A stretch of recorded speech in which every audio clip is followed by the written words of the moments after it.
Bonjour et bienvenue. Parfois, notre corps nous envoie des signaux, des résultats d'analyse un peu en dehors des clous, qui peuvent nous laisser un peu perplexes.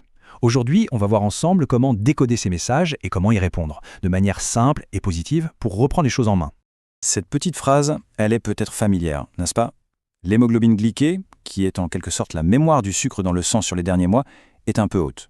Et voilà, on rentre souvent à la maison un peu anxieux sans trop savoir quoi faire. Et si cette situation résonne, sachez que c'est le cas pour énormément de monde. Mais la bonne nouvelle, la voilà, ces chiffres ne sont absolument pas une fatalité.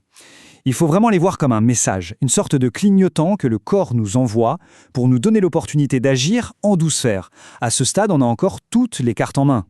L'idée, ce n'est donc pas de s'inquiéter, mais plutôt de comprendre. Ces indicateurs, qu'on entend parfois sous les noms de prédiabète pour le sucre ou dyslipidémie pour les graisses, sont simplement la preuve que notre corps communique avec nous. Il faut juste apprendre à l'écouter. Et pour ça, on oublie tout de suite les solutions extrêmes. L'objectif, ce n'est pas de tout révolutionner du jour au lendemain, non. Il s'agit plutôt d'activer de petits leviers, très concrets, qui mis bout à bout vont créer un véritable effet positif sur notre bien-être général. Juste avant d'aller plus loin, un point qui est essentiel. Cette analyse est là pour informer. Mais bien sûr, chaque situation est unique. Il est donc vraiment primordial d'échanger sur ces pistes avec son médecin traitant. C'est la seule personne qui peut donner des conseils personnalisés et adaptés. Bon, entrons dans le vif du sujet avec le premier levier. Et c'est sans doute le plus puissant de tous. Le mouvement, c'est l'outil le plus efficace à notre disposition pour commencer tout de suite à inverser la tendance. Alors, pourquoi ça marche si bien? Eh bien, c'est presque mécanique. Quand on bouge, nos muscles ont faim, ils ont besoin d'énergie. Ils agissent alors comme de véritables éponges qui vont absorber le sucre directement depuis le sang pour se nourrir. Et le plus fort, c'est qu'ils n'ont même pas besoin de beaucoup d'insuline pour le faire. C'est simple, c'est immédiat, et sur le long terme, ça aide à équilibrer les grasses et à rendre tout notre système plus efficace. Ok, mais de quel volume de mouvement parle-t-on exactement? Les recommandations officielles parlent de 30 minutes d'activité modérée, à peu près 5 jours par semaine. Ce chiffre peut paraître un peu impressionnant, mais on va voir qu'en réalité, il est bien plus simple à atteindre qu'on ne le pense. Justement, qu'est-ce que ça veut dire activité modérée? Est-ce qu'il faut s'inscrire à un semi-marathon? La réponse, et c'est une bonne nouvelle, est non. L'approche est beaucoup plus simple et bien plus agréable. En fait, une activité modérée, ça peut tout simplement être une marche d'un bon pas, une petite balade à vélo sur du plat, un peu de jardinage, ou même danser dans son salon. Ce sont des activités qui s'intègrent super facilement au quotidien, sans avoir besoin d'équipement spécial ou d'une condition physique d'athlète.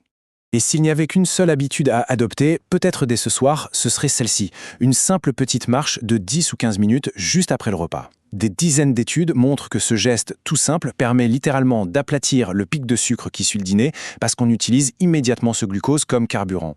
On passe maintenant au deuxième grand levier qui est tout aussi puissant, ce qu'il y a dans notre assiette. Et là encore, l'approche, ce n'est pas la privation, c'est plutôt de choisir judicieusement ses alliés.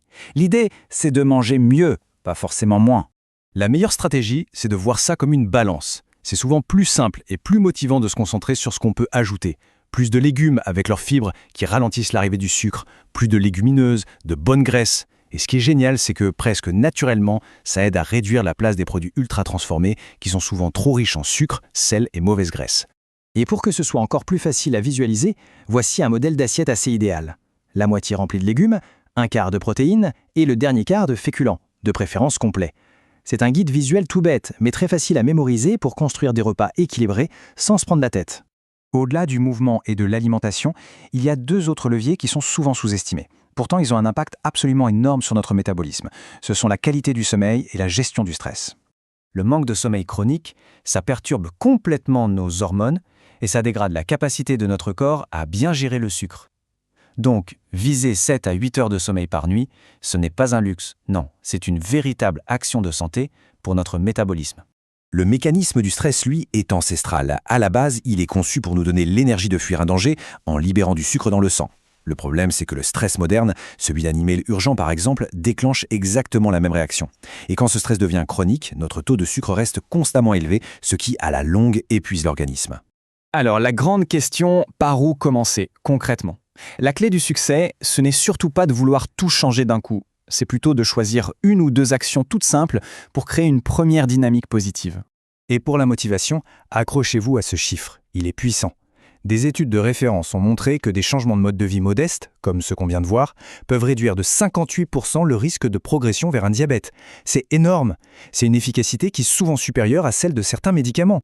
Alors voilà, 5 pistes possibles pour démarrer. La plus importante, ça reste la première, en discuter avec son médecin. Ensuite, pourquoi ne pas essayer la fameuse marche après le dîner? Ou encore plus simple, juste penser à ajouter des légumes au prochain repas. L'important, c'est de choisir l'action qui paraît la plus facile, la plus accessible, là, maintenant. Et c'est vraiment ça le message essentiel.